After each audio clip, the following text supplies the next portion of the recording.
as an add-on to this, I do not want them to. So I've flipped. I was very much on the we should draft a quarterback to sit behind Rodgers, but after thinking about it and digesting it a little bit more, I don't want this regime to draft a quarterback this year. I want to bring in a veteran backup of the Geno Smith type caliber. Like maybe it's a Baker Mayfield, a Gardner Minshew, a Jacoby Brissett, someone of that like younger age that could have a turnaround with a really good team, because then you sign him to a 2-year contract. You let Rodgers be Rodgers next year. If it doesn't work and you have to implode everything, then Saleh and Douglas are both gone, but at least you have a veteran quarterback in place, and then you let the new GM, new head coach select their quarterback at that point in time, as opposed to drafting a quarterback this year, possibly using assets in future years that Douglas and Saleh may not be here for to acquire a quarterback, and then you wind up having this quarterback have to get in a second offense in 2 years, potentially, if Saleh and Douglas get fired. And now you're either,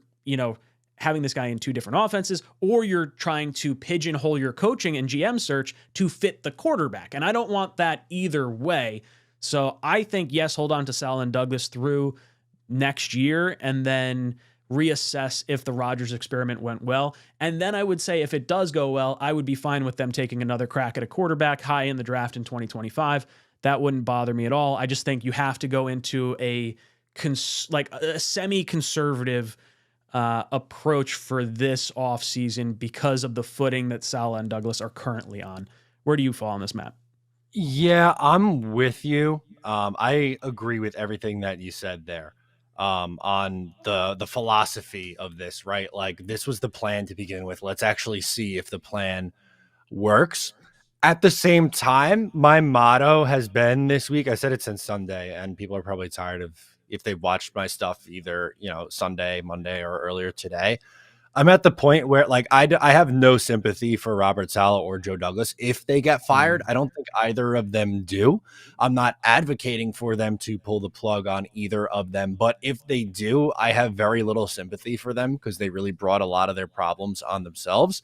But I also, to add on to what you were saying with the whole quarterback thing, because that is going to be all off season. We're going to talk about whether the Jets should take a quarterback in the first round and have him sit behind Rodgers, or if they should take an offensive lineman or wide receiver or whatever other position you like.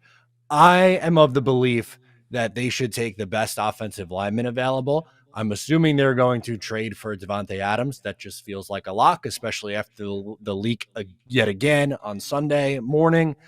So I think that's where they find that wide receiver too. But if they want to take a quarterback as a day 3 dart throw and have him sit and maybe you have something, right? There's quarterbacks around the league who are starters that weren't taken in the first round. Brock Purdy is the obvious one that everyone talks about, but Dak Prescott was a 4th rounder. It happens Kirk sometimes. Cousins, Russell Wilson, got a whole bunch of them. It happens. I'm not saying that's your plan, right? And be like, oh yeah, we got this guy. We don't have to worry about but you just see what you have for a year or two and see if there's any growth or development. And maybe you have something, or if you don't, then whatever. It's a 3rd round pick or 4th round pick. And, maybe he's your backup quarterback for 3 years and you move on. Like, at the end of the day, I think you need to be using that 1st round draft pick to help out the offense for 2024. This is a historically bad offense. And then you have people like, let's hedge our bets with Aaron Rodgers. No, let's help out the worst offense in the league, please. Mm-hmm.